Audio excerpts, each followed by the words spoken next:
And without wasting much time, our first panelist this morning is Dr. Abimbola Adelakun, who is an assistant professor in the Department of African and African Diaspora Studies at the University of Texas at Austin. Her research interests are critical spirituality, Pentecostalism, and Yoruba religious traditions. She obtained a PhD from the Department of Theatre at Dance, also at the UT Austin. She recently published a co-edited book collection entitled Art, Creativity, and Politics in Africa and the Diaspora.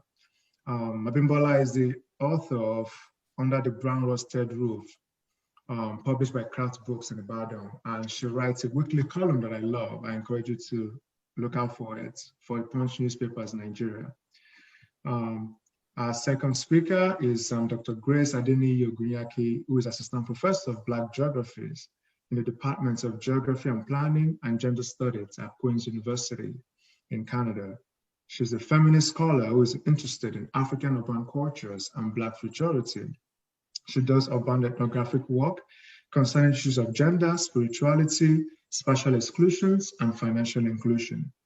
She also has a research focus on popular culture, both on the continent and the diaspora, that explores issues of subjectivity and belonging, as well as the use of Afrofuturism and Afropolitan Imagineering in geographic projects that address the politics of difference. Our top speaker here is Dr. Omolade Adubi, who is a political and environmental anthropologist and associate professor who teaches at the University of Michigan in Ann Arbor. He obtained his first degree from Ondo State University, Ado-Ekiti in Nigeria, an MA, MPhil, and PhD from Yale University, and has authored several articles in different academic journals, too numerous to list here. He is the author of the award-winning book, Oil Wealth and Insurgency in Nigeria, from Indiana University Press in 2015. Recipients of several awards, including the Amory Talbot Book Award for the best book in anthropology of Africa, among others. He's currently the Associate Chair of the Department of Afro-American and African Studies at the University of Michigan. His forthcoming book, Enclaves of Perception, Special Economic Zones, China, and Artisanal Refineries in Nigeria, interrogates the interconnections among oil refineries, free trade zones, and China's growing interest in Africa. Our fourth speaker is Matthew H. Brown, who is Assistant Professor of African Cultural Studies at the University of Wisconsin-Madison, and a proud member of the LSA. I needed to add that. His research and teaching cover African literature and screen media, as well as theories and methods of African cultural studies. His first book, Indirect Subjects, Nollywood's Local Address, is due out from Duke University Press next year. In the meantime, he's currently working on a second project on the history of media literacies in West Africa. Professor Brown has served on the Graduate Admissions and Fellowships Committee of the Department of African Cultural Studies for several years, and has chaired that committee for the past 2 years. Our fifth speaker today is Lindsay A. Lindsay, who is Professor and Chair of the Department of History of the University of North Carolina, Chapel Hill, a specialist in the history of Nigeria, the slave trade, and the Atlantic World.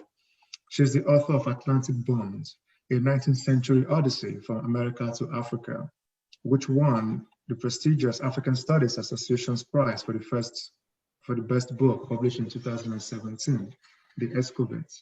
Our previous publications include Working with Gender, Wage Labor and Social Change in Colonial Southwestern Nigeria from 2003, Captives as Commodities from 2008, and the co-edited volumes, Men and Masculinity in Modern Africa, 2003, and Biography on the Black Atlantic from 2014. She has received fellowships of the National Endowment for the Humanities, the American Council of Lunar Societies, the National Humanities Center, and the John Simon Guggenheim Memorial Foundation. She earned her PhD in 1996 from the University of Michigan. And the final but not the least speaker is Joint Editor-in-Chief of African Security, and I'm talking of Dr. Temitope Oriola, an Associate Professor of Criminology and Sociology at the University of Alberta. He's a recipient of the Governor General of Canada Academic Gold Medal. As research focuses on policing, weaponization, and use of force by police, terrorism studies, resource wars and insurgencies, and political kidnapping.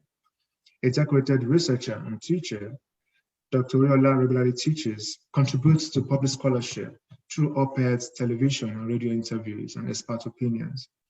He's a two-time recipient of the prestigious Carnegie Fellowship, the 2020 recipient of the Kathleen Claw Award for Excellence in Teaching, and president of the Canadian Association of African Studies. So you will agree with me, after listening to this, that this is an impressive, cohort of distinguished panelists, and we're lucky to have them. Thank you once again. So we will get started with the questions now. Please hold your questions until toward the end when Dr. Derito tells you the floor is open. You can start asking them. So I think, the first question I want to start with, and we'll go through the list, each panelist has 2 minutes, is, what are the things to consider when picking, a graduate program, when considering a graduate program? What are the things to consider, the fundamentals, so to speak? Bimbo, you can start. 2 minutes, please. Thank you. Good morning, everyone. Thank you very much. I am really, really happy to be part of this distinguished cohort of speakers. And I'm also very excited to see the faces of people that would have been seen at the LSA conference this year. So it's good, yeah, good to see you all. Okay, so to get to the point, the things to consider, I will say number one is fit, right? Are you fit for this program? I know the temptation is to say, if you're in Nigeria, you want to study abroad, to say, just give me something, I'll figure out my way there. Because you really want to do it. You want to acquire this degree, and then you look at all this broad information on websites, the different schools you could attend, and everything feels very overwhelming. It can be very overwhelming to think of, how can I locate myself in this infinite space?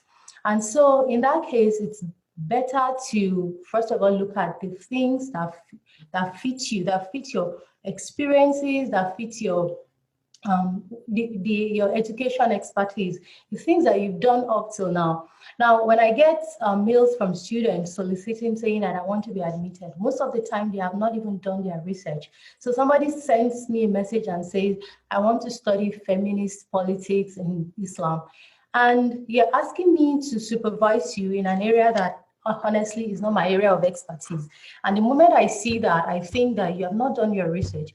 And if you cannot be trusted to do something as little as that, then you are not probably fit for a research project. Now, you might be one of the best students in your that to be admitted. You might have excellent GRE scores, but once you cannot demonstrate that you've been able to learn the things that you are fit for, your abilities, you can connect it with other people's expertise, then you've already scored very poorly.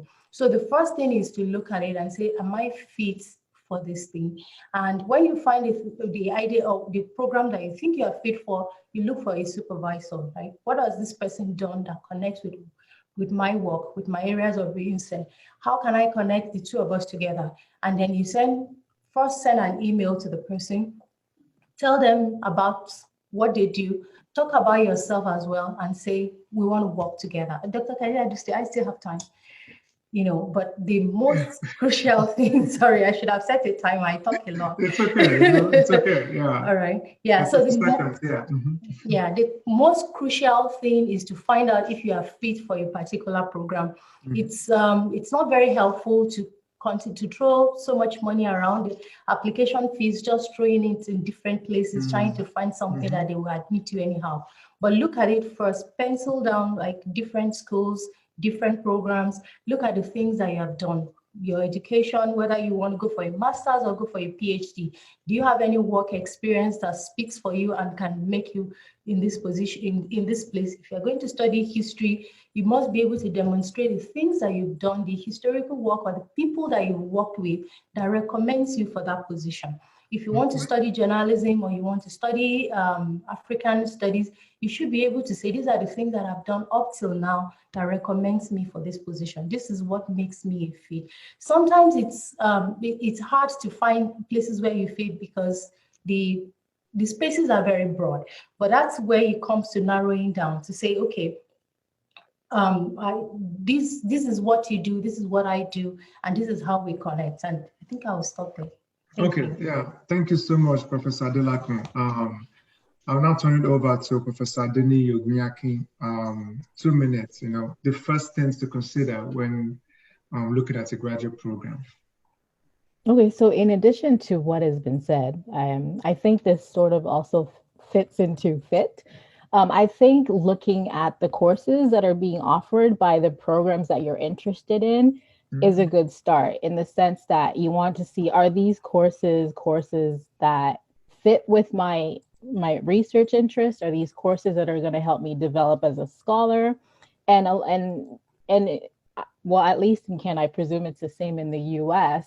A lot of programs are also like, they are connected to other programs. So perhaps there are courses you can take with other programs. So see which courses are connected to the programs see which other programs are connected to the programs you're interested in, and see if, okay, are these courses that will develop, that will help me develop as a scholar? Because there's no point in going into the program and you're taking courses that are not useful to you at all. And in addition to that, I think it's really important to look into other professors that are also, even though you might be interested in one particular professor, you don't know what might happen to that professor. That professor may leave, you and that professor may not get along. So you want to ensure that you have backup professors who you're interested in potentially working with, who could also be part of your support group, especially when you start to put together a committee later. And also look at which professors are also cross-listed with this department. So not only the core list of faculty member, but also cross-listed to see, okay, are these people I could potentially work with? So that would be my advice. Okay, thank you so much. Professor Adubi? Thank you very much, Lagos Studies Association, for this important program, and thanks for those who have spoken already. When considering graduate school, the first question you want to ask yourself is, why do I want to go to graduate school? And if you're not able to answer this question, which means you're not ready to go to graduate school. So without repeating all that have been said earlier on, once you are able to decide that these are the reasons why I want to go to graduate school, then the next question you want to ask is, what are my objectives in considering graduate school? What objectives do I have? And once you are able to answer this question, then you think about the research plan that you have. So what interest do I have in research? What kind of research do I want to pursue when I go to graduate school? So when you think about all of these, then you're going to be able to make a good decision about why you want to go to graduate school. Then the second thing, or the third thing you want to think about, is the reputation of the school you want to apply to. So it's not just about, I want to go to North America because I want to go to graduate school and there are schools there. But bear in mind that there are many schools in Nigeria with better reputation than so many schools in North America. So you have to bear this in mind. So it's not just about coming to North America because you want to go to graduate school here. Right? It's about thinking about the reputation of those schools you want to go to. So if I go to this school, then what am I going to be doing after I graduate from this school? So what are the job prospects for me? Then the final thing I will say is, do you want to go to graduate school because you want to be called a doctor? Because everyone likes title in Nigeria. So it's if it's that, then you might as well stay in Nigeria and get a PhD and be called a doctor and then join the profession that you think you might be interested in there. But if it's about scholarship and about knowledge production, then you have to think deeply about graduate school here. And the final point I will make is that sometimes we're thinking about graduate school and we think that, oh, okay, so I want to go to this school, I want to go to that school because of this and that. So beyond thinking about the reputation of that school, think about the support system that school might provide you when you get there. So if you look at a department then you can just browse the list of graduate students in that department and the kind of research they are doing and what kind of support system that they have there.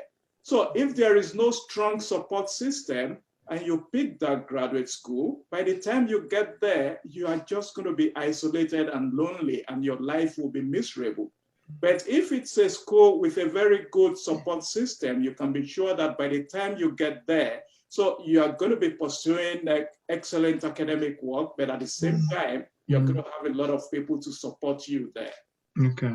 Yeah, thank you so much. Yeah, this is amazing so far, very important, nuggets, wisdom. So thank you so much.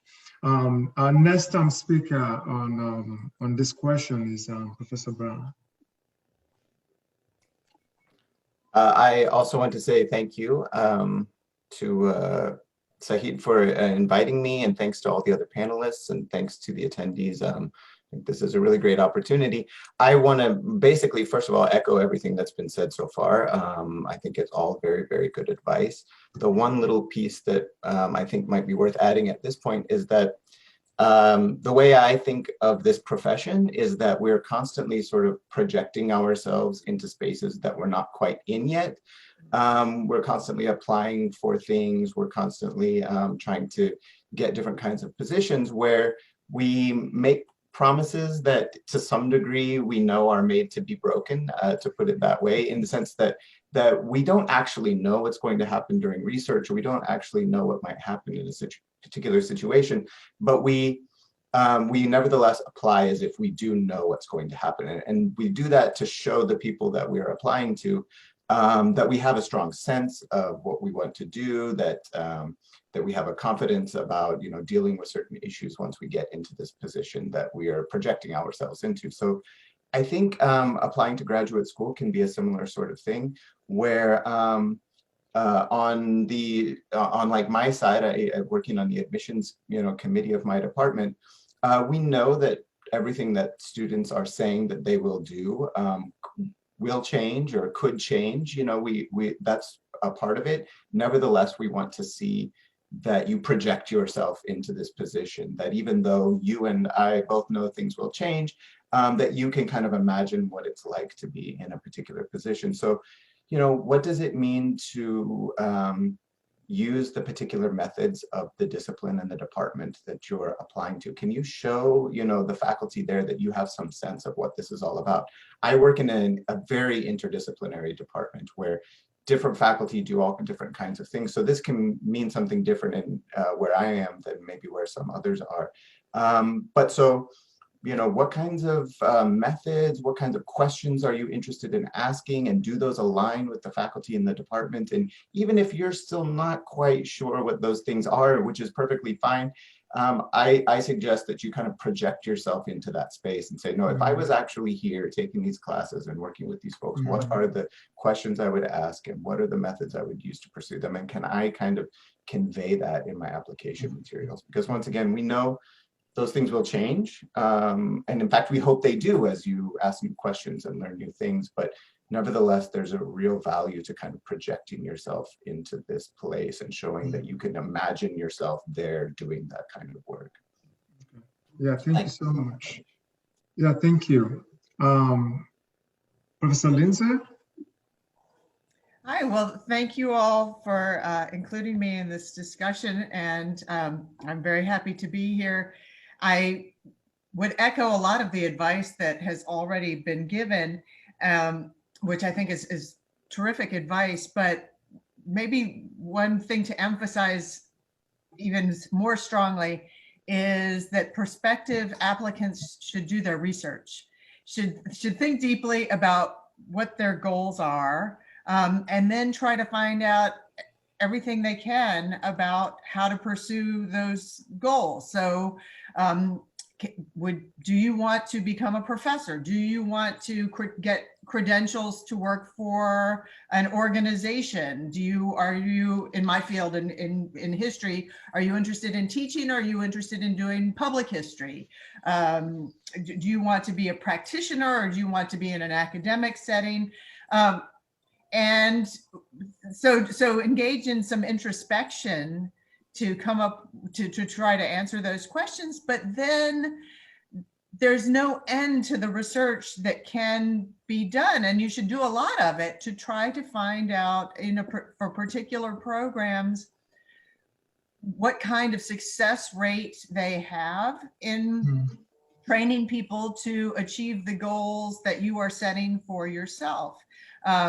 You can talk to other graduate students in that program, contact them, and send them an email. You can find out what people work on, what other faculty and graduate students in a program work on. You can ask about their placement records. And so there's the more information one can get about different programs, the better equipped one would be to compare them and to try to figure out where's the best fit. To echo what Abimbola talked about, where's the best fit for that applicant?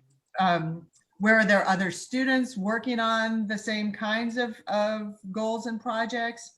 And where is that support?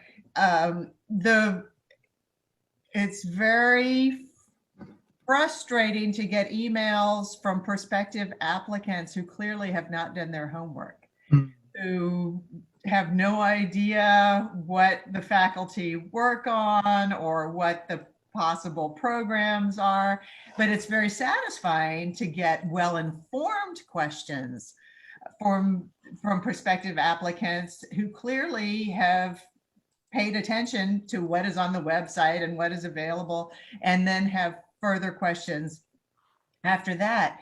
The other piece I would add is to point out that graduate school is very challenging.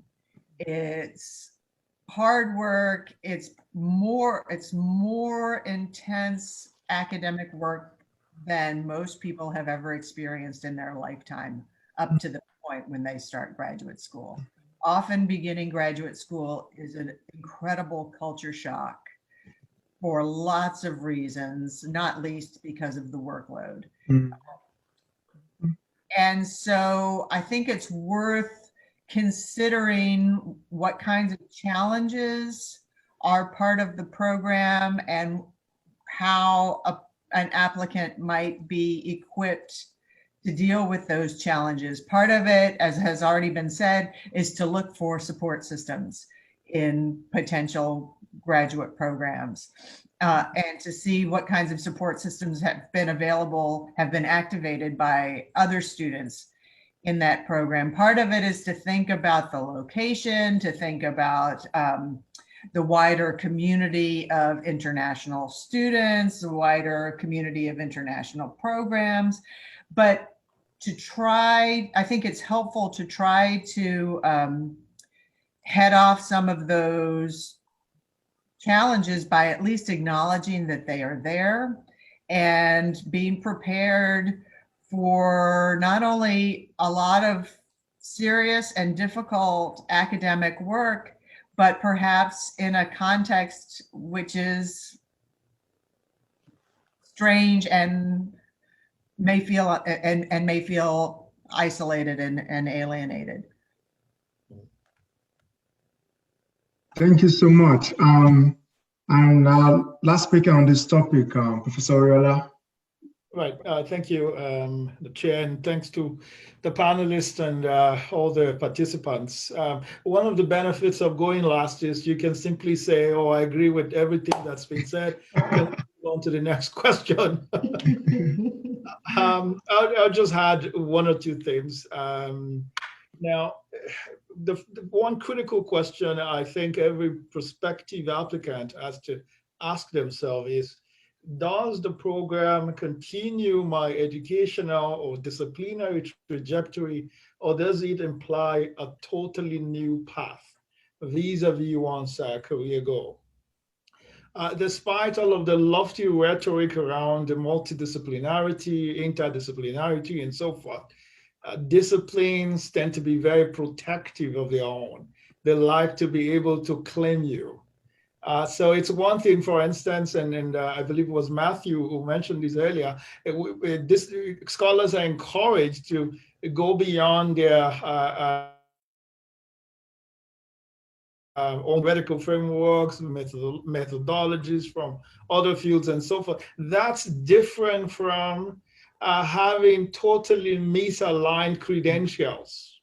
So a BA in one field, an MA in another, and then a PhD in something else. Now, you may not have issues getting admitted to those programs, but if your aim is to become an academic, that can be a problem. And I've seen that in number of hiring committees that I've had the opportunity to sit on. And so that has to be noted. And then part of that, of course, was one scenario a few years back where a student from Nigeria that I had recommended to one of the universities that I was associated with here in Canada couldn't even be allowed to submit the application. The colleague I had recommended that person to declined because they looked at their credentials, found that first of all, they didn't have a sociology background. So that was an issue. They would have had to take a year or more of sociology courses to qualify for a master's program, even though this person at that stage was seeking to get into the PhD program. So that's very critical. The whole, in fact, as someone once put it, we should be careful with all of these interdisciplinary programs.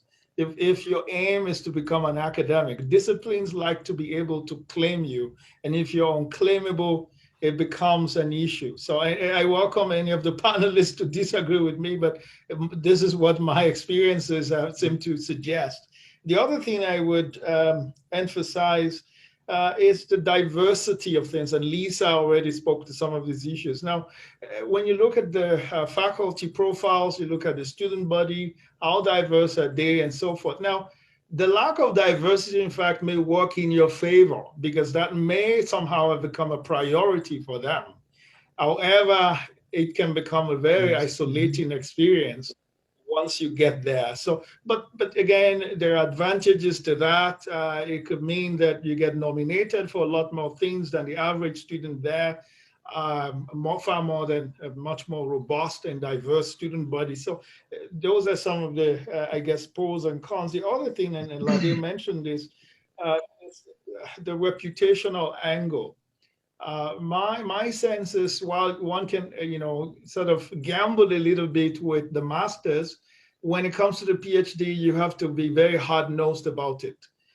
Reputations are absolutely critical. In terms, especially again for those who are thinking of going into a full-time academics.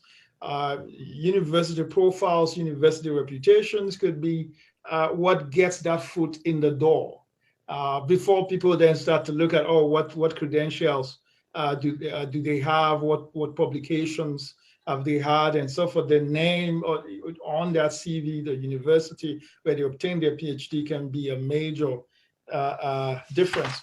And of course, and this should be fairly straightforward funding. What can they do for you? Ask not what you can do for a graduate program, ask what a graduate program can do for you. Back to okay, thank you so much. So move on to the next question now. I want to urge the panelists, you're giving wonderful advice and suggestions here, but if we can make it brief so that we can leave enough room at the end for our the attendees to be able to pose their questions and have them answered by you, the experts in this area. So we'll move on very quickly. So some of you have mentioned the problems with contacting prospective supervisors or advisors with emails. So can you speak a little bit to that? What are the do's and don'ts? What are you looking for in the email you will respond to positively? What are the things that you don't want to see that will make sure that the email ends up in the trash box or something? So we'll start again with Professor Adelakun on this. Oh, thank you. First thing I want to look at is that you already know what you're doing, right? Before you send me that email. I was going to share one message, but we can't screen share. The person sent a message and copied like 7 other professors. That for me is a no-no, right? Because you want to tell this person that you want to work with, that you are unique to my work, we have something in common. But the moment you make it like a communal thing, I am not going to talk. I'm not even going to respond. That's the first thing. And then the person just said, hello, prof. Like, you don't know my name? You don't know what I do or what? Like, don't send a generic email. That's the point. If you want to reach out to people, find out about the person first.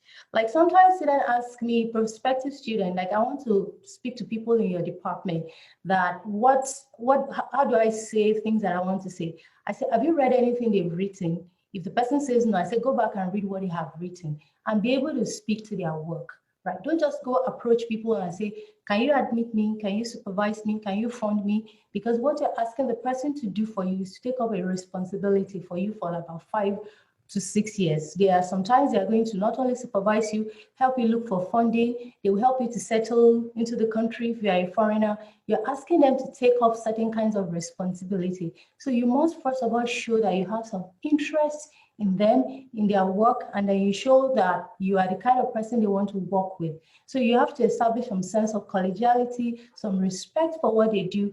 And then when you find out, okay, these are the things that this person does, this is where I want this person to work with, then send a very polite and professional email.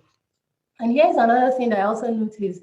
If you are writing from whatever country, especially Nigeria, please do not undersell yourself.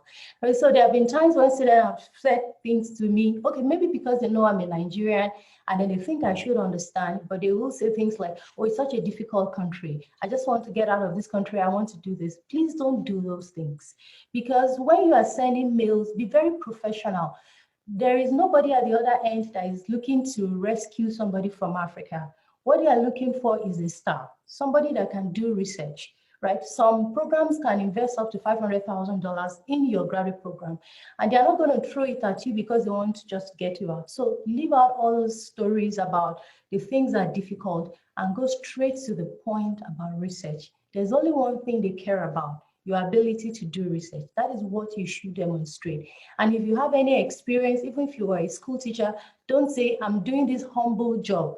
Don't underplay the things that you've done. Like I've seen some of these things, I usually feel bad. Like this is a missed opportunity for this person. Don't exaggerate yourself and sound like you're just bragging. But at the same time, anything they've done, whether it's education or whether work experience, present it in a very professional form. These are the things that qualify me to do this. I have the integrity, I have the energy, I have the expertise, and this is me presenting yourself in the best possible light. Because once that person connects with you at that point and they get to the graduate committee, the person can vote for you and other persons can vote for you, and then it gets better from that point on. So you want to make that impression very quickly right from the start, not to downplay or undersell yourself. That's very crucial. Thank you. Yeah, thank you. Thank you so much for that. Yeah. Yes, Professor Adeni Miyake, please. I just want to say I completely agree. I totally do not like getting those emails that's been sent to a bunch of other professors as well. So in addition to what has been said, I think one thing that I like to see is that you are actually genuinely interested in working with me. So you're not just listing, oh, I'm interested in gender, this, just because you think I'm going to be like, oh, gender. But you have to like actually indicate how your interest aligns with my interest. And it does not suffice to say, oh, I read your article on this. That's not telling me anything. What about my article on that speaks to you and what you're interested in? So I think it's really important to be specific, because then I end up reading that email as being a generic email that you're quickly trying to send a bunch of different emails to different people that appears tailored, but actually isn't really tailored. So that raises a red flag for me. And not only that, because one thing I like to do, even if I'm not interested in working with a student, I email them back anyways, and I ask for more specific details. And some email me back and they eventually say, oh, well, I'm just open to anything. And I'm like, okay, that's not good for me. You can't be, because that to me then sounds desperate. And it also indicates to me that you might actually not be able to help me out as a research assistant, because that means that you're not highlighting what your strengths are and what you can do and what you're actually, if you are just open to anything, does that mean that you won't understand my approach to understanding the urban, for example? And are you know, so things like that I look out for. And the other thing that I want to point out is, even though I may, like, sometimes I say, okay, sure, I'm willing to potentially take you on.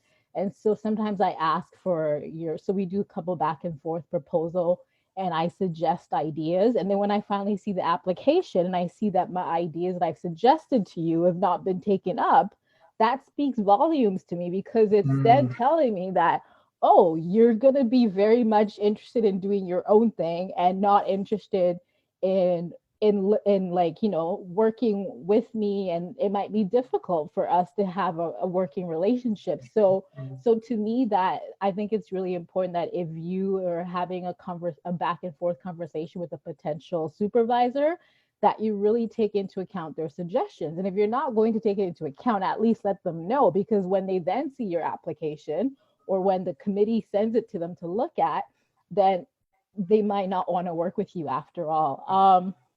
So those are the key things that I know really, like, that I look out for. And I'm going to stop there. Okay. Yeah, thank you. Professor Dube, the do's and don'ts of emailing prospective advisors. Thank you very much. Just to add to what Professor Adelakun and Professor Adeniyi Ogunyanke have said, I'll start with the don'ts. Before you send an email, do your research about the person you are emailing. For example, because my name is Omolade, which is a unisex name, but in Nigeria, most people who bear Omolade are female. So I get tons of emails saying, dear Dr. Mrs. Omolade, dear. So which shows me that you haven't done your research about me.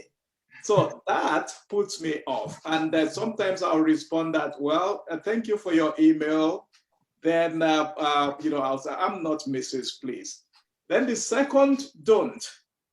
I've seen so many humble people in my life. So don't tell me how humble you are when you are emailing me or emailing any professor. Just go straight to the point why you want this professor to take a look at your email or to take a look at your ideas. Then the third thing, we are not all religious. So Nigerians may be some of the most religious people in the world, but please don't send an email to me or any professor ending it with God bless you. You know, that is a put off for a lot of people, including me. So don't do that. Then what are the things you should do? First is briefly introduce yourself. Tell me why you are interested in the program that we have at the University of Michigan. Then describe briefly your research interest, why you want to do that specific research that you are interested in. And please don't say because I am doing research on insurgency and that is what you are also interested in. I want someone that will bring fresh ideas into knowledge production, and not someone that is going to repeat what has already been done. So you have to bear all of this in mind. So when you briefly introduce yourself, then you say a little bit about your academic accomplishments. Maybe you wrote this brilliant project for your master's thesis or your undergraduate thesis, and these are some of the ideas you came up with. So tell us a little bit about some of those academic accomplishments, then show why you are interested in the particular program and the particular university you are emailing. So those are the selling points you will need to bear in mind when contacting someone as a prospective student. Thank you. Yeah, thank you so much for that. Professor Brown?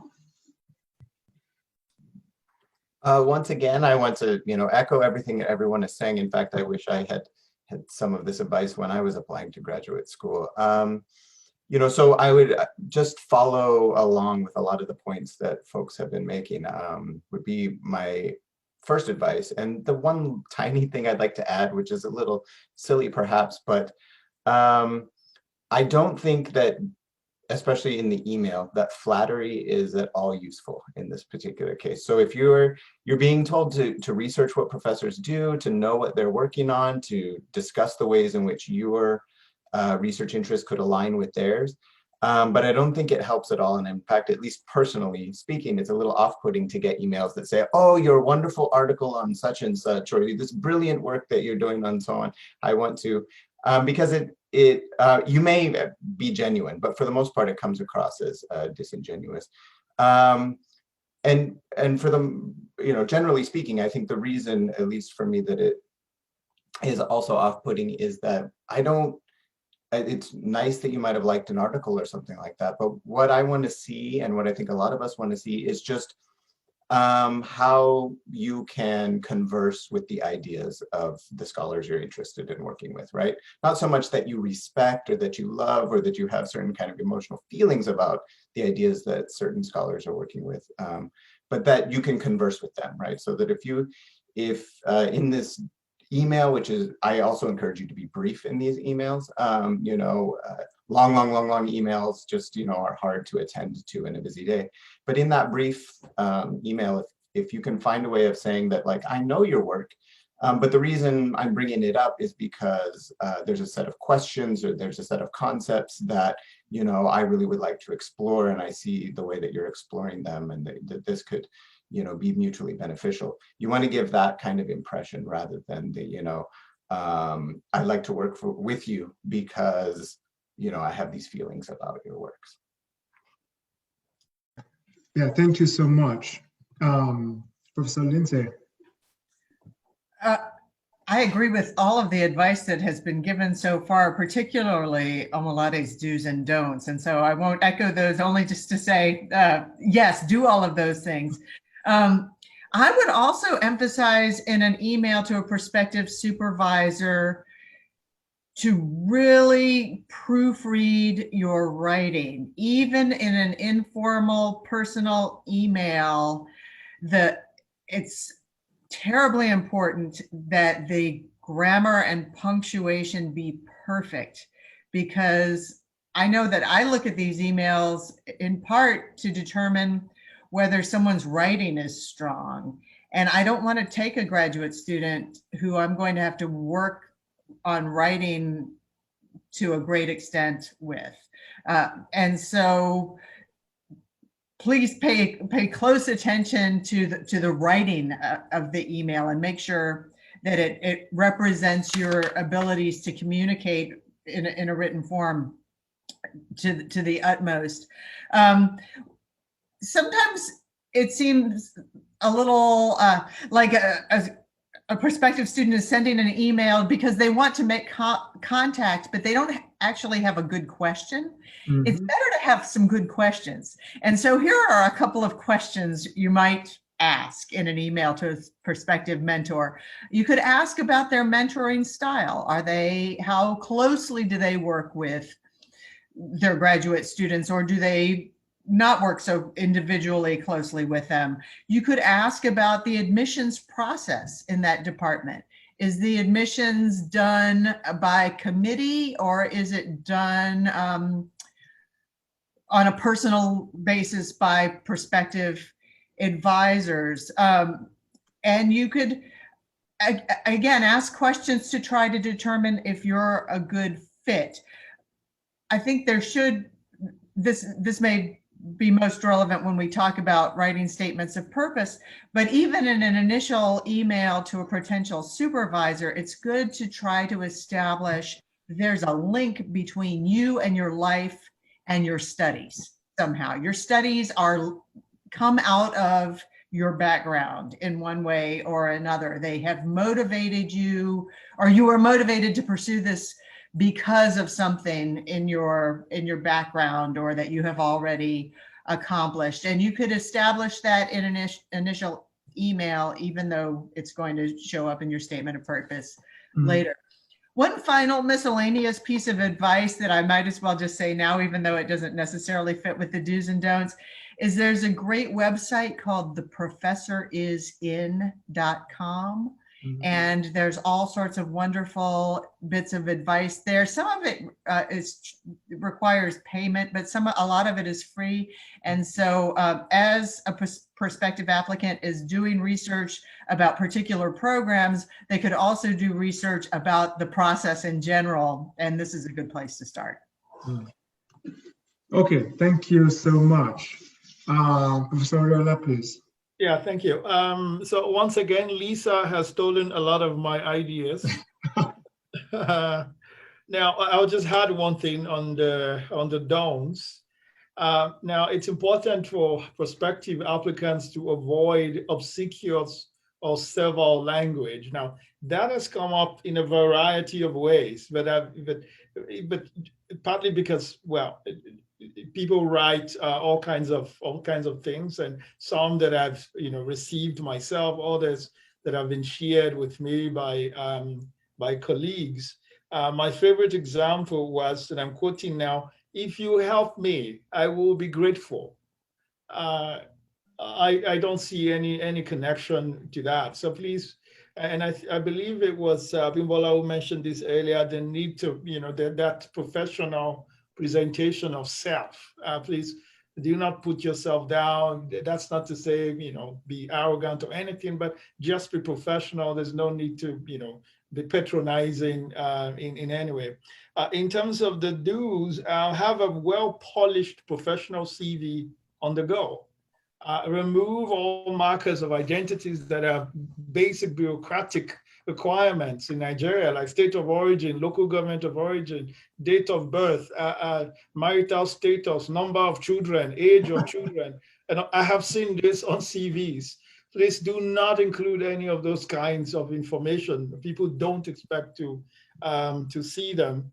The need for well-edited email has already been emphasized. I will not overflog that.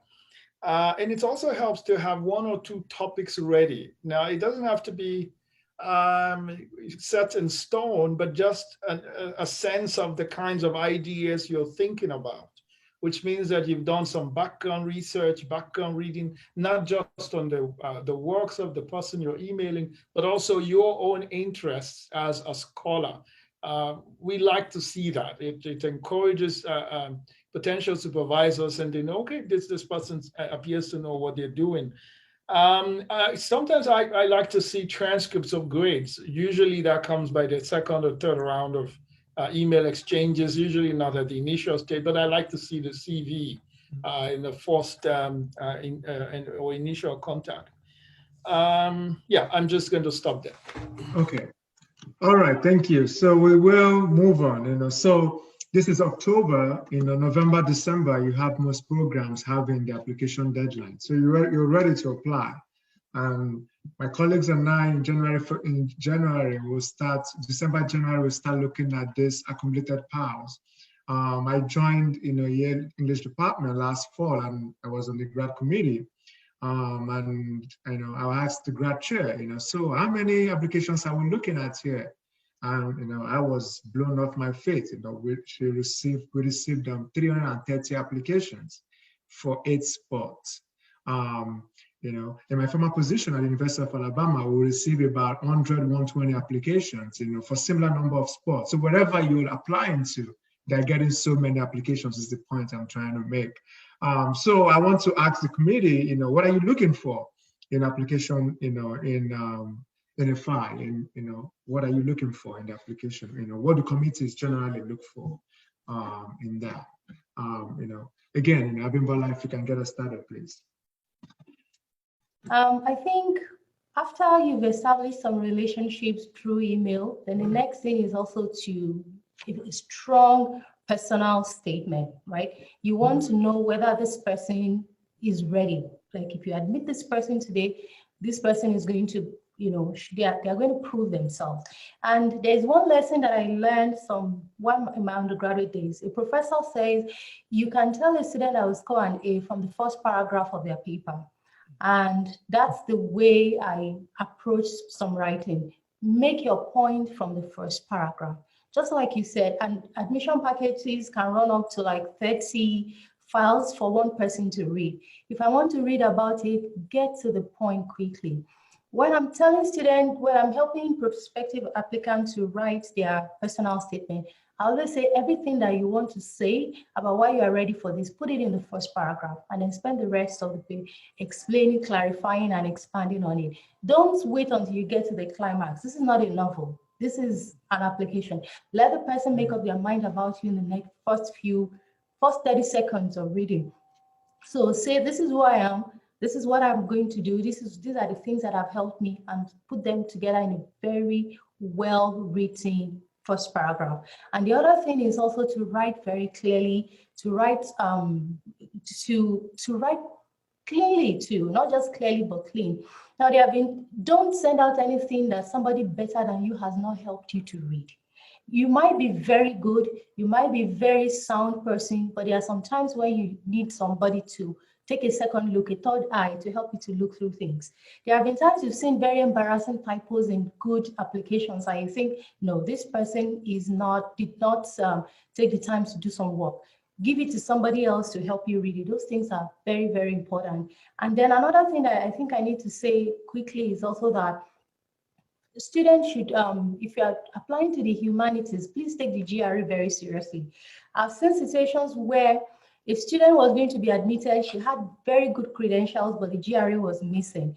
And somebody on the panel said, you know what, why not call her number and find out whether this person has written the GRE and we should hold back for the result. And then you called her and then she said, oh, I'm not aware that I have to write the GRE. And that was the end of it, right? This was the person that they were going to fund, and so all of those things are very important. What does it say on the website? Make sure you check all the boxes. Make sure that you've fulfilled all the requirements properly, and then you have a very strong personal statement. Your CV must be laid out, very well laid out, easy to read. Those things are very important because people are reading tons of materials. If yours gets too much of stress, they put it aside and move to the next candidate. So they're basically looking for a reason to eliminate you. Don't give them enough reasons to do that. Thanks. Okay, thank you so much. Grace? Along the lines of the last statement that Bimbola just said, in terms of looking for reasons to eliminate you, one thing that I want to emphasize is ensuring you have strong reference letters. I've read a few applications where either the reference letter was addressing the wrong university. So for example, Queen's University in Ireland instead of the one in Canada. So it's like, well, did the applicant not really communicate across to you which university?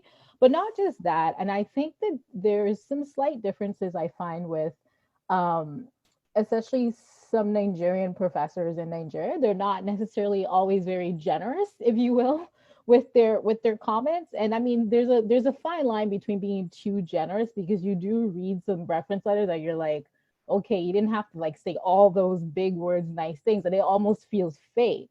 But but I find that there are some some letters are either very short and they don't say enough about you as an applicant. So when asking for reference letters, ensure, have a conversation, I think, with the prospective referee. Like, are you able to write a strong letter for me?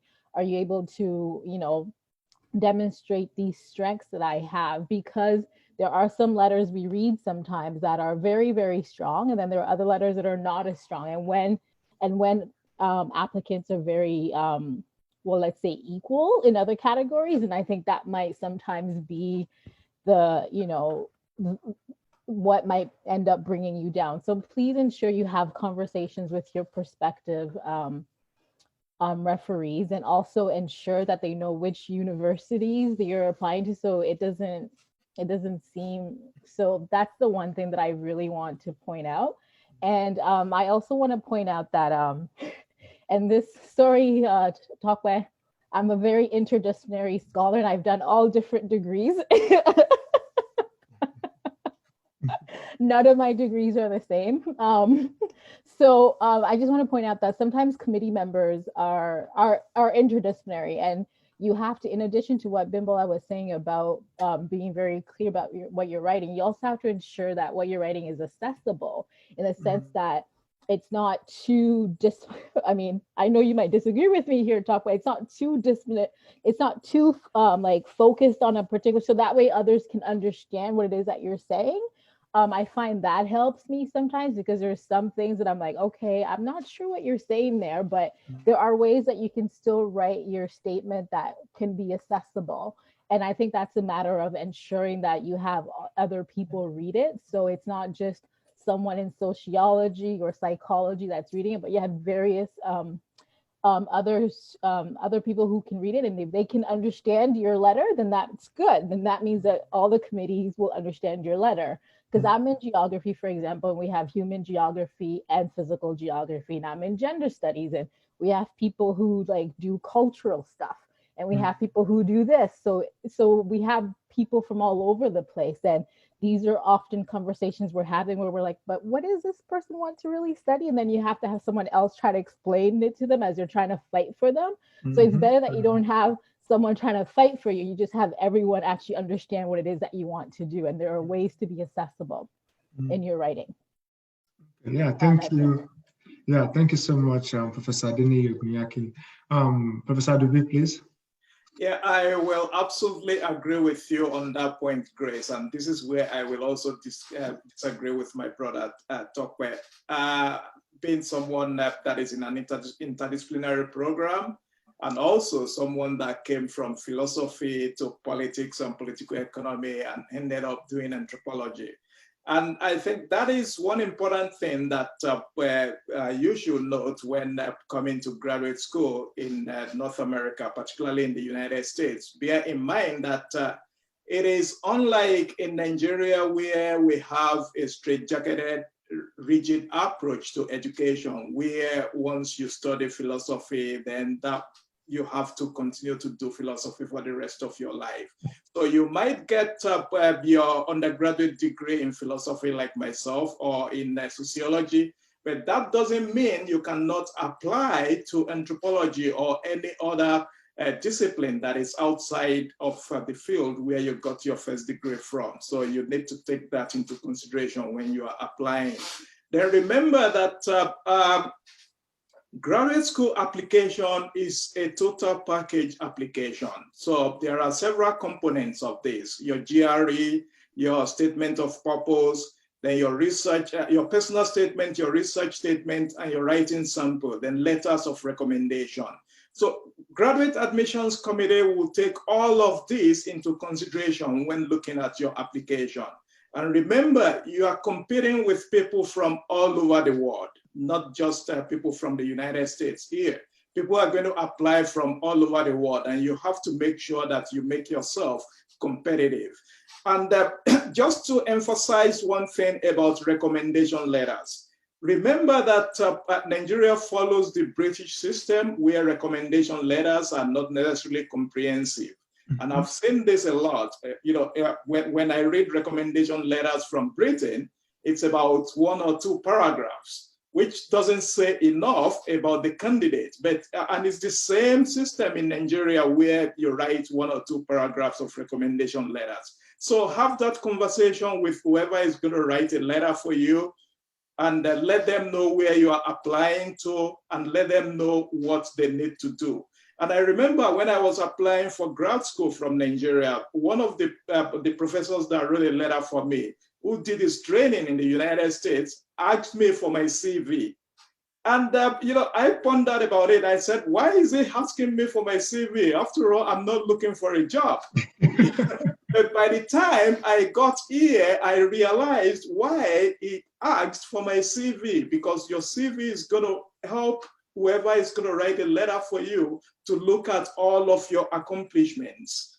And your recommendation letter should also include all of your academic accomplishments, some of the things that will demonstrate that you are someone that can multitask.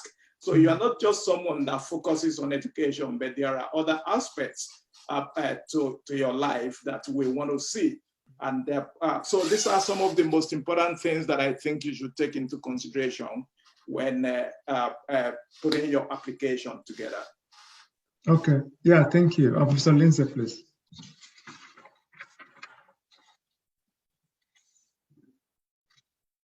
Sorry, did we skip Matt?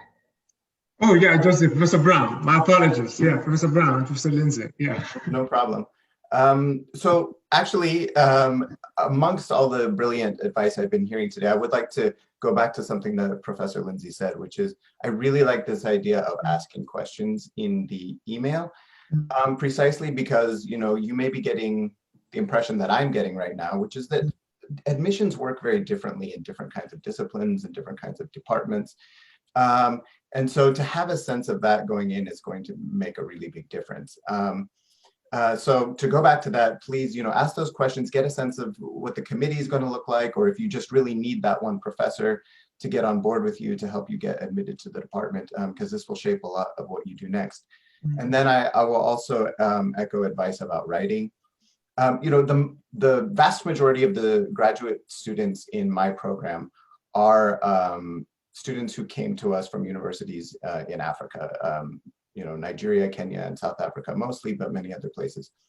And one of the things that we deal with a lot early on is getting used to the kind of American way of writing academic scholarship. And once again, this is going to be so different in different disciplines. Obviously, sociologists write a little bit differently than, you know, literature scholars, et cetera, et cetera. But I would really like to echo this advice of being clear, of not being too jargony, of not trying to sound, you know, like a master theoretician or something like that. A really strong application in my department certainly is the application that is crisp and sparklingly written prose that says, this is who I am, this is the research I want to pursue, that anybody could read it, that it sounds like the person knows what they're doing, but it doesn't necessarily get bogged down in jargony language or overly theoretical language, and also is you know, grammatically correct and all of that kind of stuff, but nice, crisp, clear, sparkling writing that says what it wants to say right away. At least in my department, really sets an application apart from the others. Yeah, thank you so much. And now, Professor Lindsay. I would echo that too. Often I've seen applications from people who have come up through Nigerian universities, and the writing is very flowery. And usual American academic writing is of a different style. We don't really emphasize that kind of flowery language. We like more direct and to the point. And so as much as possible, I would encourage applicants to concentrate on their writing and to make sure their statement of purpose and their writing sample are as clear as possible in their writing. But my larger point is that American applications committees may need some help understanding the credentials of applicants from other countries. And so as much as possible, I would encourage an applicant to try to make their credentials legible to people who might be in another system. So for instance, grades, marks for classes on a transcript coming from a place like Nigeria look different than they do coming from applicants from the United States. So if in a cover letter or in some statement, an applicant can contextualize their grades and help the readers, help an unfamiliar reader make sense of that, I think that's all to the good.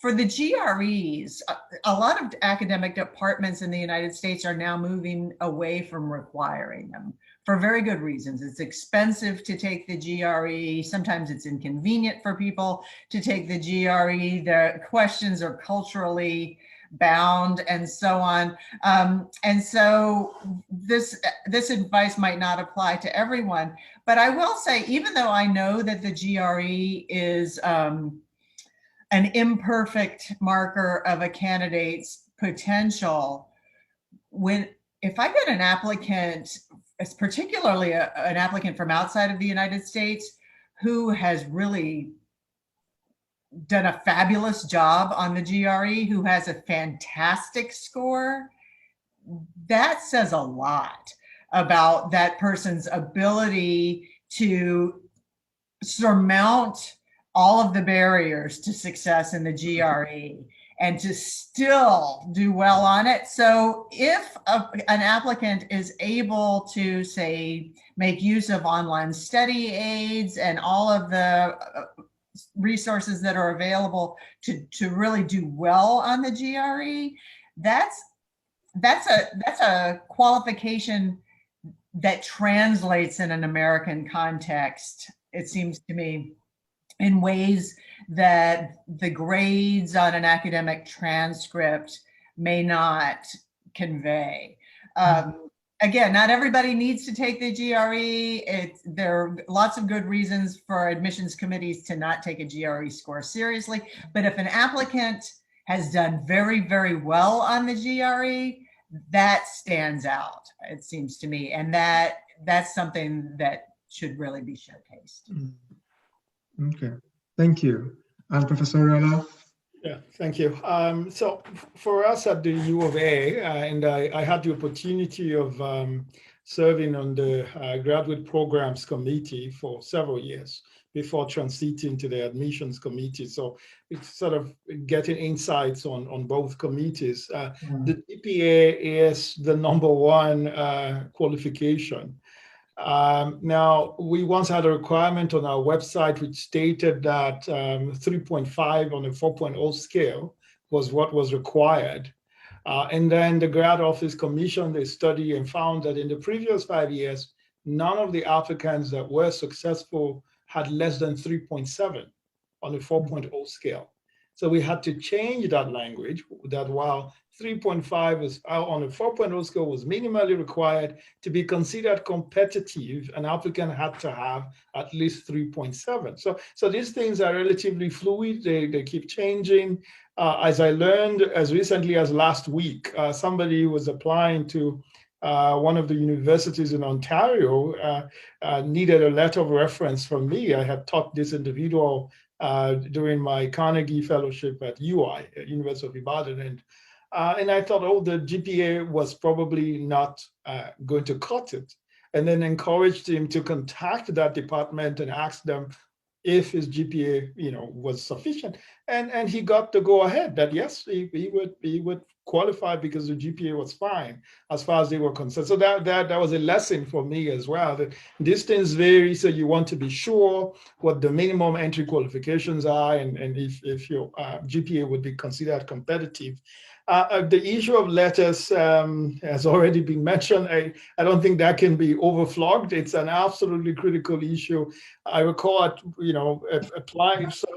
writing a letter of reference for someone, again, one of the Nigerian universities, and I was asked to comment on whether or not the candidate was, quote, mentally sound, able-bodied, or well-behaved. And I couldn't. And thankfully, I was friends with, at the time, the vice chancellor academic. We texted regularly or fairly regularly on WhatsApp. And I said, these are the things I found on your referee template. Like, this makes no sense. I understand from some of the directives of the American Psychiatry Association that you cannot comment on the mental state of somebody who is not your patient. And I'm not even a psychiatrist, so how am I supposed to comment on somebody's mental? And I'm saying this in the hope that perhaps there's someone in the audience who knows somebody that knows someone that needs to be changed, that some of those templates, and that includes the kind of write-up that is put out. And that's already been mentioned by multiple panelists. The 1 paragraph or 2 paragraph that people write, that's not sufficient, particularly for admissions to North American universities. Of course, the proposed research is critical. It's important that it's not some overdone or overflogged area. So, because the minimum threshold, especially at the PhD level, is what are you contributing to knowledge? What new thing you add into knowledge. And the last point I'll make there is on academic potential. This has both subjective and objective dimensions. This is where committees get into very rigorous conversations, especially when there's that last spot to fill, where they all have high GPAs, they all have flawless proposals and so on, but who has a greater academic potential? I have been in a position to make that decision in the past myself, where I was presented with 2 files of 2 prospective PhD supervisees and was asked to choose one, basically. And I had to decide and choose someone that I thought had greater potential than the other. I think in the end, all you can do is put in your best. I went with somebody that I thought was a little further along than the other person. So I would encourage applicants to take this seriously, because it is serious business. Faculty members put a lot of time, a lot of energy into those rankings and into the entire process. And so applicants that are ultimately successful tend to be those who have really, really done their homework. Thank you. Yeah, thank you so much. So because we ran out of time, I will ask one final question, and I will say, 1 minute each, or even, the lesser the better. Can you talk a little bit about funding, graduate education? And also, if you can speak to the impact of COVID-19 on admissions, in the next year or so, funding, and then if you can, speak to what you see COVID-19 doing to admissions going forward. Yeah, 1 minute, please, starting with Professor Delacroix. Okay, so I'll be very brief, but I want to add to something that Lisa and Dr. Riola, they talked about. Transcript. If you're in a master's program in Nigeria and you're applying for a PhD, please make sure that your transcript will be ready at the time you are going to get. You could get the admission, and then you don't want to have a problem of, because of ASU strike, they haven't graded your papers, and then you don't have a transcript ready. Please keep an eye on that during the process. As for funding, I think for a university like UT Austin, if they bring in you in, they are going to fund you for about 3 to 5 years. So there's 3 years funding guaranteed, and that also makes it very competitive. So I always advise people, you have to give it your best shot. And then this very thing is very important when you are applying. If they ask you in your application that if they offer you this admission without funding, are you still going to take it? Please say yes, right? It's a very tricky question to say, no, I will not, and then they will just drop your paper if there's no funding. But if you say yes, 2 things are likely to happen. They might offer you the admission, and then you find that you cannot go forward, and then you drop it. Or you can apply for funding, and then your supervisor can help you find funding. But don't push yourself away from the beginning by saying, no, I will not take it if you don't fund me. Just say yes, and then hope for the best from there. As for the COVID-19, yes, it's going to change. It's changing a lot of dynamics. Some departments in the university here are not even going to admit PhD students for next year. So a lot of spaces have shrunk, and that means the positions will be much more competitive. And anybody that is coming, please take all of these pieces of advice that you've heard today very seriously. Package yourself and then hope for the best. Thank you. Thank you. Thank you so much. Grace? I don't think my departments offer a lot of funding. I'm not sure if that's the same in other Canadian universities, but the funding I find, at least from my the experiences of my friends as well, they tend to be very minimal for graduate students. That being said, once you're here, there are opportunities to apply for other funding, but it's very, very competitive.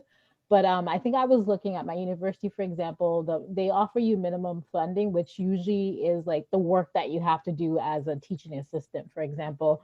And I think there's some tuition scholarship, but doesn't fully cover your tuition, but it covers a bit of your tuition. That being said, and I think this is part of the importance of establishing good rapport with your potential supervisor, if you can establish that you have similar interests and you understand the type of work that they do, then your supervisor might be able to fund you a bit and offer you some research assistantship, or what we have that's also called graduate research fellowship, I think. So it's just that if you have similar research, they can just fund you as it adds it's like a grant. So you don't really have to work for it. But I have to, for example, in order for me to use my money for that, I have to be able to justify that this student and I have very, very similar research. And so this is why I'm giving them this grant. So I think that's really important to think about. I'm not exactly sure how COVID-19 is going to figure out yet.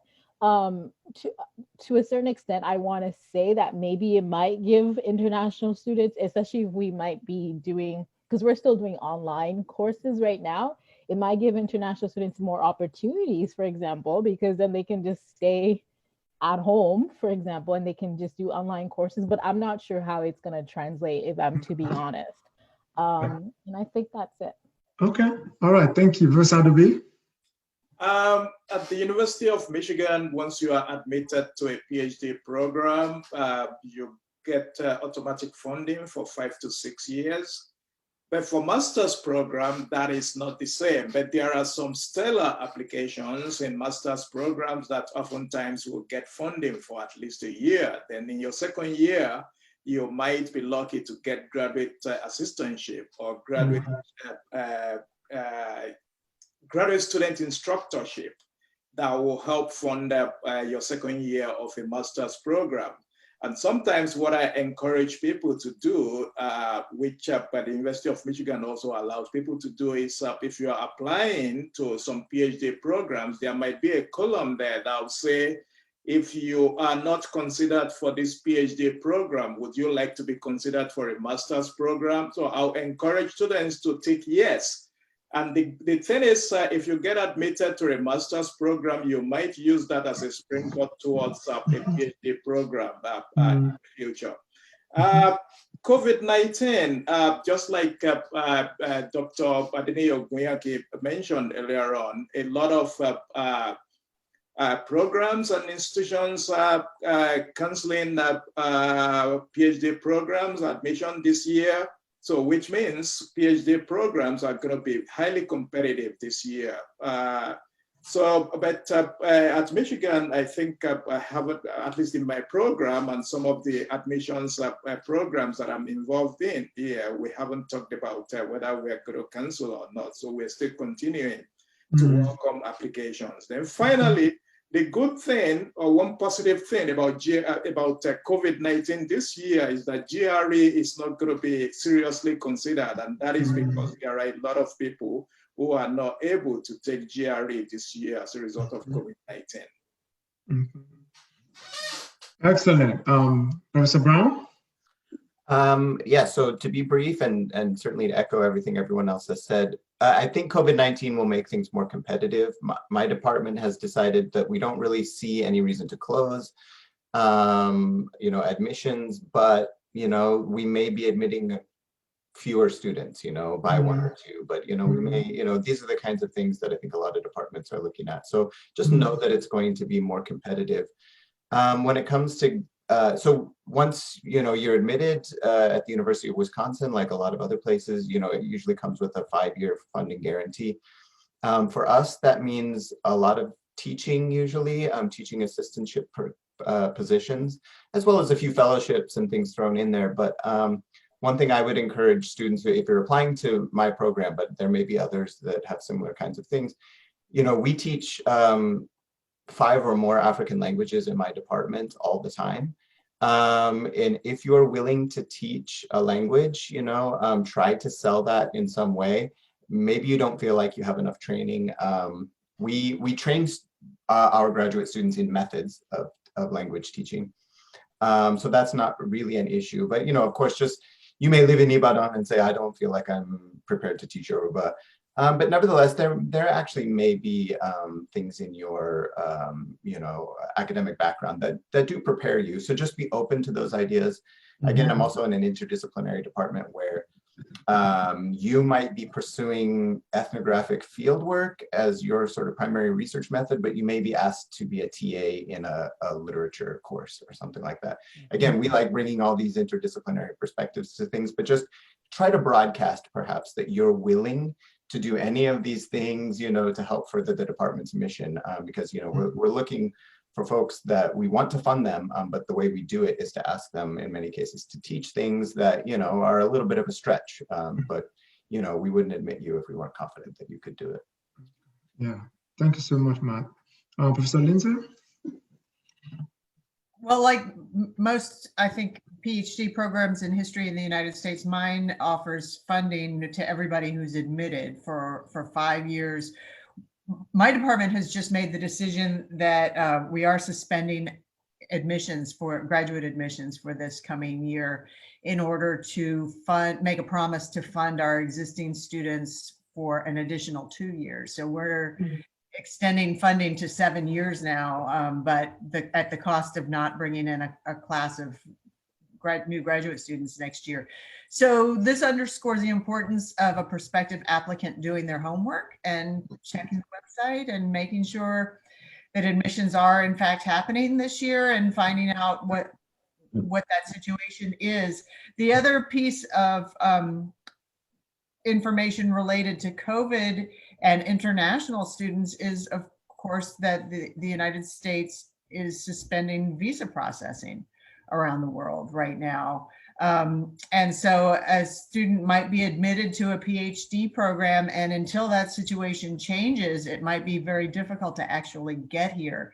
So these are just additional considerations that bear looking into on the part of a prospective applicant. Yeah, thank you so much, Lisa. Dr. Oriola, please. Yeah, so the U of Alberta sociology guarantees 4 years of funding once you're admitted to the PhD program. And in any given year, that would be 5 to at most 8 persons. And masters, most but not all of them. Now, my advice regarding that would be just to apply to multiple universities. I would say 3 to 4 universities. That I think is a reasonable number to enhance an applicant's chances of at least securing one spot. With respect to the impact of COVID-19, I'm sure there's scenario building going on at the highest levels of administration. It's not necessarily a conversation that I have been part of, but the admissions committee that I'm part of right now, I'm sure will meet in the coming days and weeks, and we'll see if there will be any news making regarding that. But at the moment, there's none to my knowledge. Thank you. Okay. Yeah, thank you so much. Yeah, I want to, before closing things out and turning it open to the audience, I want to emphasize applying to many programs. Even without COVID, without the constraints of COVID, it's always a good idea to apply to many schools. I would say more than 4 even, especially when you're aiming for, I think Dr. Ella talked about reputation earlier. If you're aiming for reputation, then I would apply to many schools, because the more prestigious the university is, the more people you're competing with. So I would apply more broadly. I know the constraints of money in terms of the application fees and submission of documents, but if you can, apply to many schools. And some places will also waive application fees, so you want to look into that as well if you're unable to pay. So I want to thank our panelists again for the wonderful insights they've offered. As I'm taking notes here, I'm like, I wish I knew many of these things, when I was applying many years ago. So once again, thank you. Now I want to turn it open to questions, from the audience, and then we can go from there. If there's a lag time, I still have a few questions I can ask, some of our panelists to tease out for us if we have lag time. I think we have about 27 more minutes before the end here. So do we have questions from the audience at this point?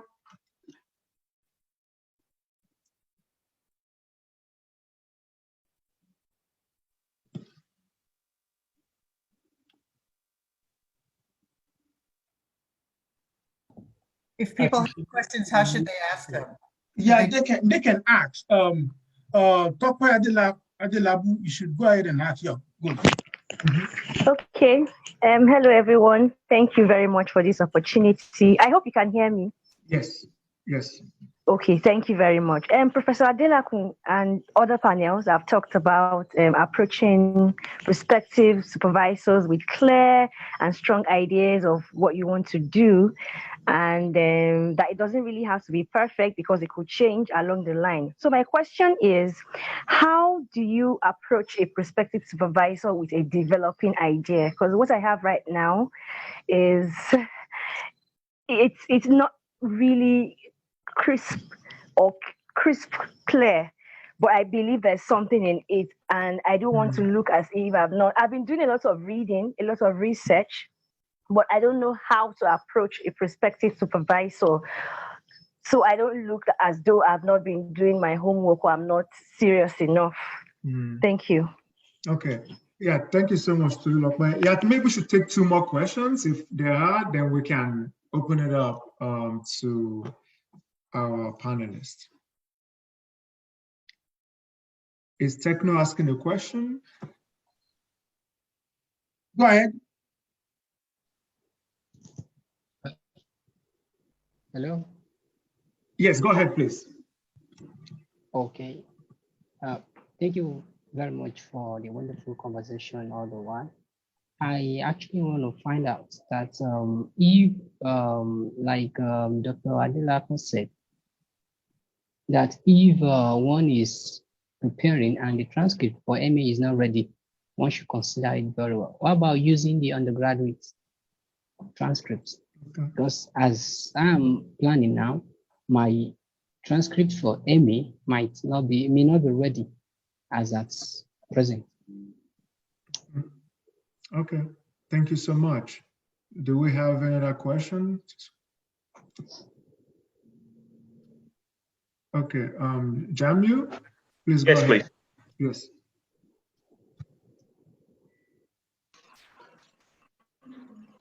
Hello, good evening.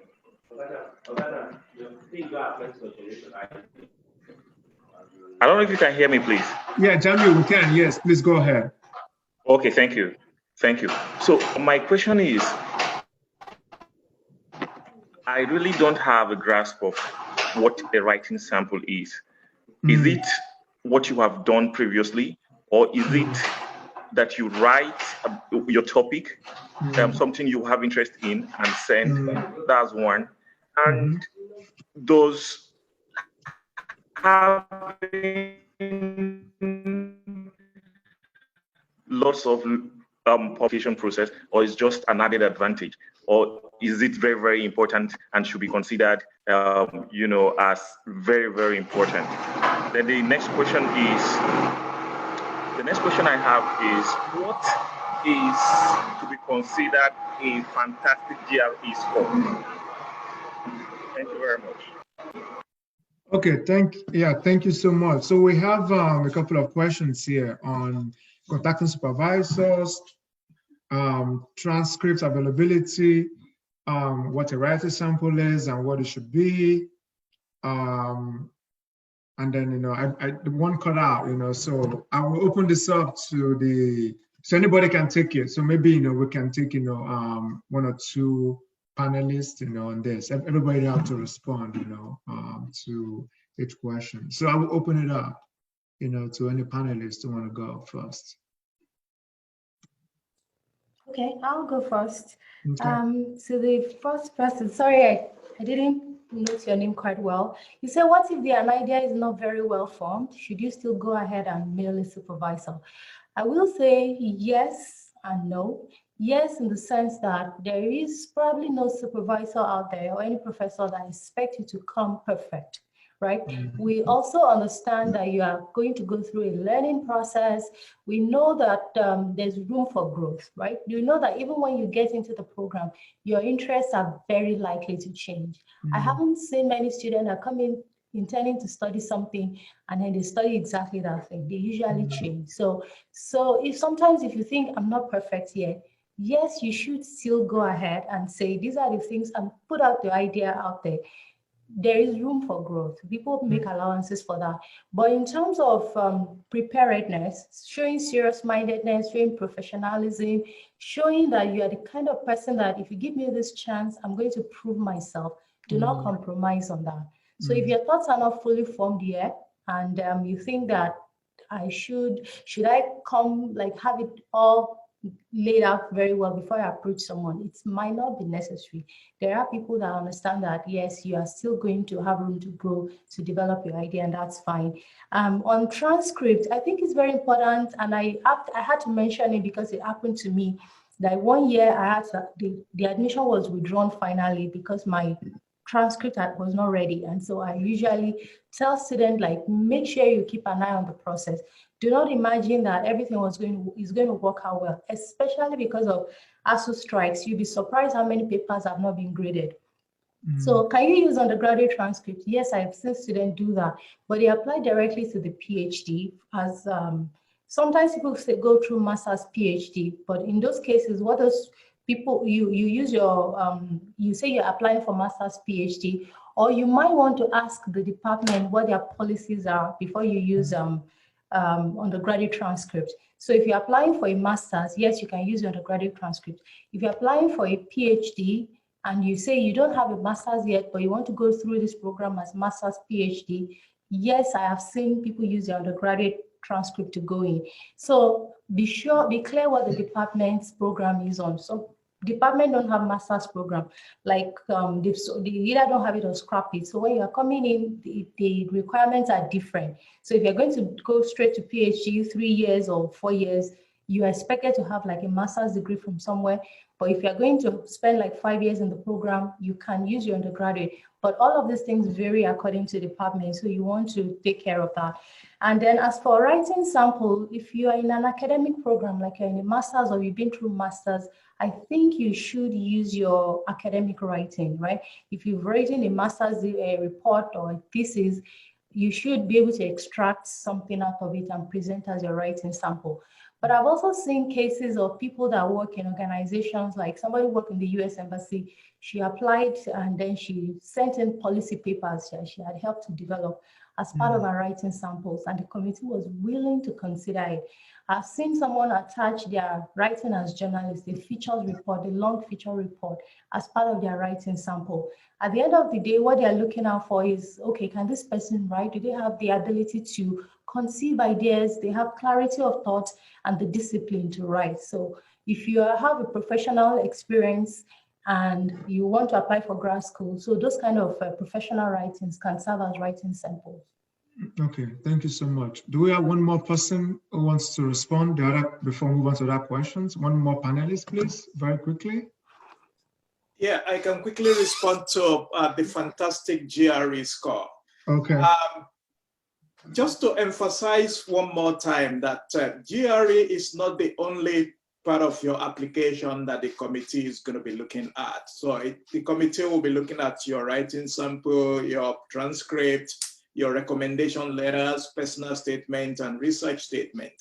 And more importantly, GRE also oftentimes depend on the program you are applying to. So if you are applying to history department or anthropology department, so the component of GRE they are going to look at might be different from when you are applying to political science that is highly quantitative, or sociology that is also highly quantitative. So for us in anthropology and history at the University of Michigan, when we look at your GRE, we want to look at the writing component of your GRE. So if you don't have a very good score in your writing component, then it's going to indicate to us that this is not a good writer. But so we don't emphasize the quantitative part or the math part of GRE, but we look closely at the writing part of your GRE. Okay, thank you so much. I see some questions in the chat. I'm going to read out some of them and we can take them up. So I see a question from Funke. Is it proper to write a reminder to prospective supervisor, and what duration is appropriate? So I'm wondering maybe if you don't get a response to the first email. So panelists, please help us think through that. Funke has another question, which I think is important. How many pages should a statement of purpose be? How long should that be? The question from Anu, is there any age barrier for applying to graduate school? I'm 40 years old. I graduated 10 years ago. What is the effect of the years of my graduation gap on the present application? So let's take those three, let's take those for now. So again, two panelists, who want to chime in on these questions would be great. I can start by answering Funke's question. Okay, thanks, Chris. So Funke, for me, recently I'm very behind on my emails, but I do make an effort to catch up. So I would say 2 weeks, some people might say less, but for me, within 2 weeks, I catch up on my emails and I respond back to everyone who's emailed me. The ones I hate are the ones who, the emails I hate getting are the ones who email like every other day. It's like, okay. So I think wait 2 weeks, and I think you should be polite, because I've received some emails that are very aggressive, and I'm like, you don't know what's going on in my life right now. And so if you do want to send a reminder, just be like, I'm just following up on and sometimes the emails go to junk mail, and I don't always check my junk mail until maybe a month later. So just be like, just politely just follow up, I understand and acknowledge that they're busy and that you appreciate their time. So that's what I would do. I would wait about 2 weeks.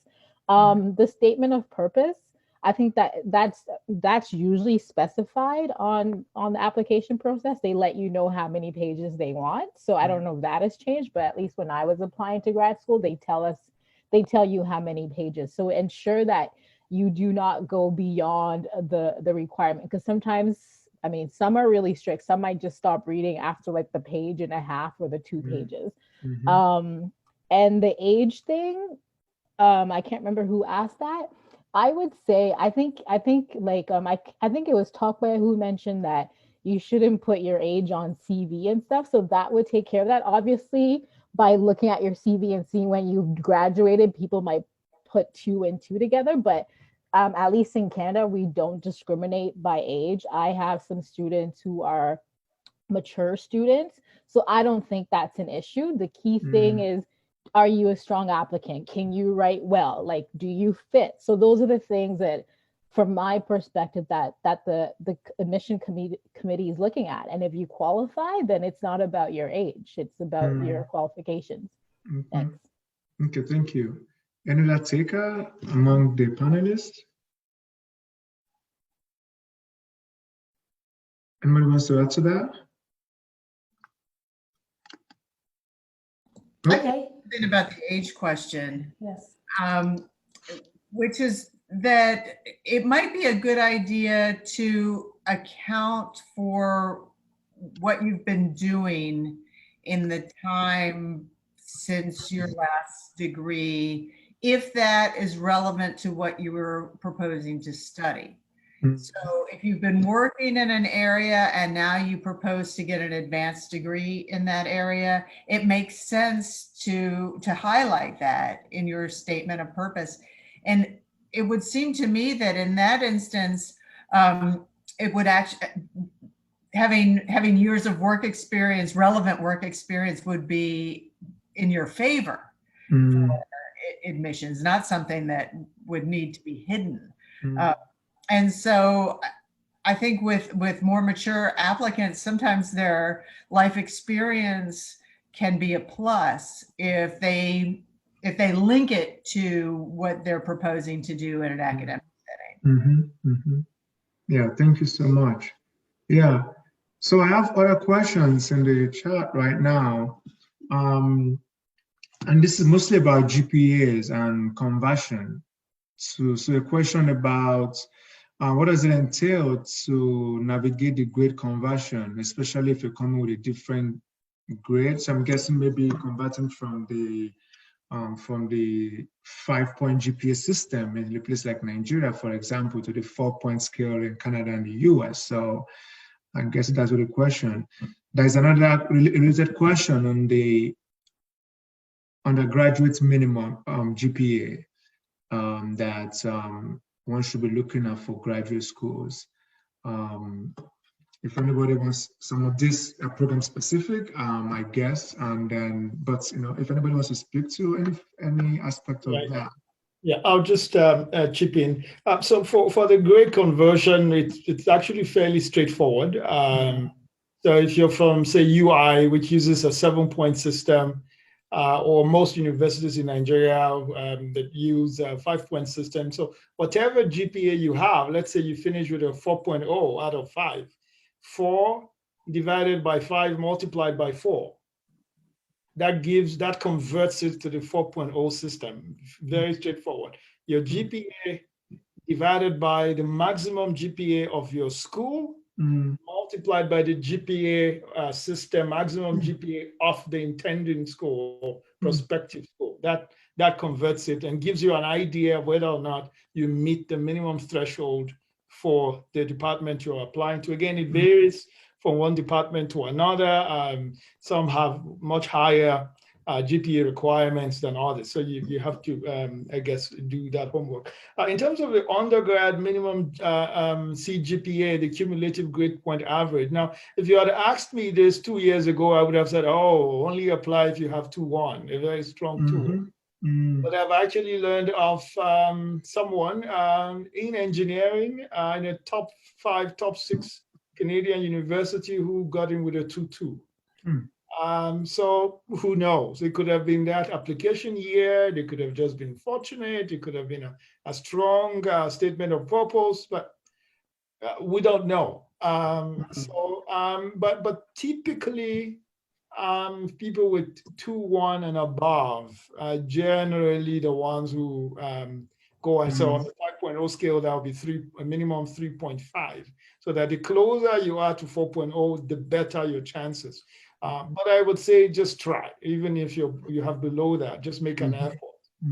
Universities occupy different hierarchies and strata, and there's no harm in sending an email to them, making inquiry. This is my GPA. Am I qualified, and so on. Okay. Yeah, thank you so much. Any quick response from another panelist?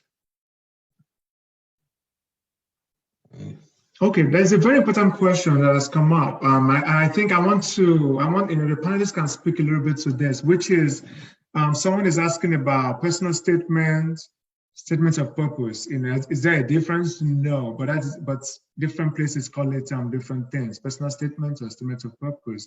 So the panelists can speak, maybe for a minute each on the specifics, of this document, because I think is the most important one. Because the recommendation letter is done by the professor. You can advise them, but you don't have control over what goes into that. But the personal statement is what this candidate has to prepare. So can you speak, very quickly, to this document? What are the specifics that you think should go into this document? We will start with Professor Delacroix. Oh, okay. Thank you. I will say first, limit it to 2 pages. Unless they are specific about the number of pages, 1.5 to 2 pages should be enough. And first, talk about yourself like a summary of yourself. This is who I am, and this is what I intend to study. These are my strongest, these are my strengths, and then another paragraph, describe yourself. I think it was Dr. Adubida talked about dropping now things that don't say anything about you, like I'm a hardworking person or things like that. They don't say anything overall. Describe the things that you've done. Like if you have you have 10 years working experience and you have this 10-year gap between your last degree and what you want to study now, talk about what you've done in the past 10 years and how it has prepared you for this moment. Right? If you gain any experience, you want to put that in your statement and describe how it helps you. Like, don't just waste words, right? Just talking about yourself. Everything you are saying is to be tailored towards, this is how it helps me to do this degree. This is how it has enlightened me on the need to study this and that area. Not just I've been here, I've been here, I've been here. It doesn't add to anything. At the end of the day, it should be a summary of all the papers that you're presenting, all the materials that you're presenting. You have good scores, you have whatever you have. This is how it's a comprehensive summary of yourself. So this is all of me, and this is how it helps my cause. That's the summary of it. Okay, thank you so much. Grace? So I think along those lines, what I like to see, and I think maybe this might address Tokwe's issues before, is how did you get from like this particular degree to this degree? That is, if you're, so what like in your own like as you've been like reflecting and thinking about the future, what were the gaps that you found were missing? And like, so for example, my undergrad degree, I did 2 different majors, psychology and development studies, and I went on to public administration, and then I did gender studies. So I brought in like, okay, this is what I see that this policy dimensions would help me understand this a bit more. So just so as long as you're talking about yourself, you're also like trying to connect the dots. Like, this is what I'm hoping to now get from this particular degree. Mm-hmm. So I think making that connection in terms of your experiences, your insights, and why this particular program is a great fit for you is good. And I think it's always great to also end your statement of purpose by highlighting what it is that you plan to do with your degree in the future. Some people want to go into academia, but what is the purpose of you doing this degree? What are you hoping to contribute not only to knowledge, but also to society at large? And I think demonstrating that you're thinking about that and how this particular school or program you're applying to would help you do that is great. And I don't know if anyone's already mentioned it.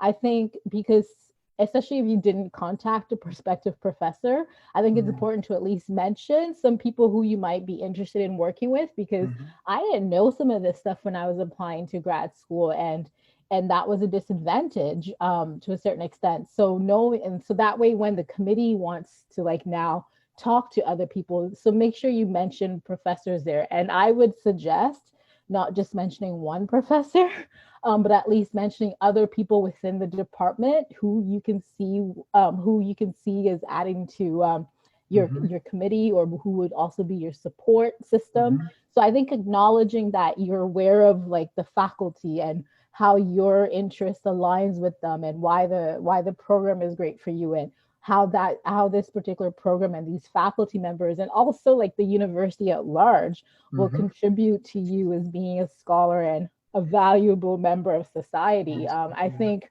that's a good thing to also highlight in your statement of purpose. Thanks. Okay. Yeah, thank you so much, Dr. Adeniyi Obinyaki. Dr. Adubi, please.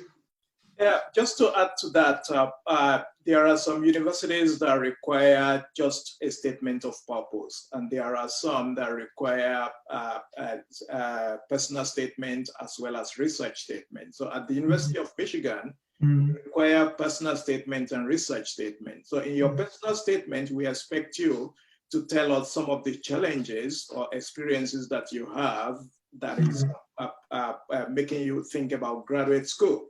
Then in your research statement, we want to see you write about your research interest. What intervention do you want to make, and what do you want to contribute to knowledge production? And just like Grace mentioned earlier on, then we want to see in your statement, what do you want to do with the degree when you graduate? Do you see yourself as a scholar, or you see yourself as someone that is going into the professional field? And to be honest with you, when we read statements and it ends with, okay, I see myself as a teacher and a scholar, and this is what I want to do in the future. So that is what we want to see.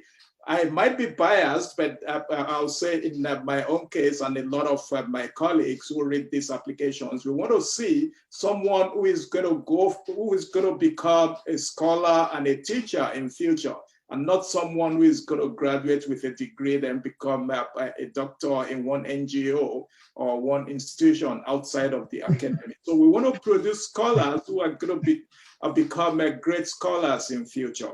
And the final thing I will say,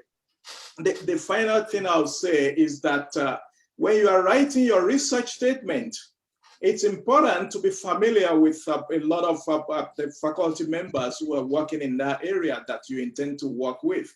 But avoid saying in your statement, according to Professor so this. So that is not something you should do. So we want to see you use your own voice and make connections to some of the work that has been done by some of the professors in the department. But avoid patronizing language. Then remember that in the United States, the system is a little bit different. So you're going to have an advisor and a committee, not a supervisor. So your advisor and a committee will be selected for you in your first year. But by the time you start the program, if you are not satisfied with the people you are working with, you can actually tell them you don't want to work with them, set up your own committee and move ahead in your academic career. Okay, because of time, does anybody, I apologize now to our last three speakers. Anybody has something that hasn't been mentioned here that they want to bring in very quickly? Because of time, won't be able to go through. If you have something, okay, Dr. Riola, please. So I would say the statement of interest or statement of purpose, it's called different names, different places. It has to demonstrate knowledge of the department, its membership, what kinds of courses they offer, the individuals who are there. And as was previously mentioned, the prospective applicant has to draw a connection between what they intend to do and the human resource that's available in the department. It's nice to give a glimpse of your academic record and your research experience, if any, in that statement of interest. And I've always advised prospective applicants to end on the note that they are willing to learn. It's in a very humble way, and I say that in the same sense that I say to students who are conducting their research that you should always end an interview with the question, what would you have asked me if you were the one conducting this research? What would you have asked that I have not asked? So it just gives a nice flavor to the end of the whole thing, and it gives the sense that this is an individual that one can be able to work with, and have another pair of eyes look at your documents before you send them on. Okay. All right. Thank you so much, to our wonderful panelists. Thank you for the amazing contributions this morning, and to attendees too. I hope this has been very helpful to you. Please take advantage of online resources available to you for the GRE, for the personal statements. Email professors. I want to mention the website professor is in that Professor Lindsay mentioned. For those of you who are not at this stage, who are even much advanced, already in the PhD, thinking about applying for academic jobs later, the website has very useful information that I've used myself. So I would encourage you to, bookmark that that website. I think there's another of this program, on the 17th, I think, for prospective applicants to European universities. I want to encourage attendees to also look at that. You want to really, I think, except there's a particular reason why you want to come to North America, I think it's good to actually look across the world these days, especially with, the geopolitical situation in the United States. It's better elsewhere in many places, trust me. So please, keep your options open. And once again, thank you, and have a wonderful weekend, everyone. Bye-bye.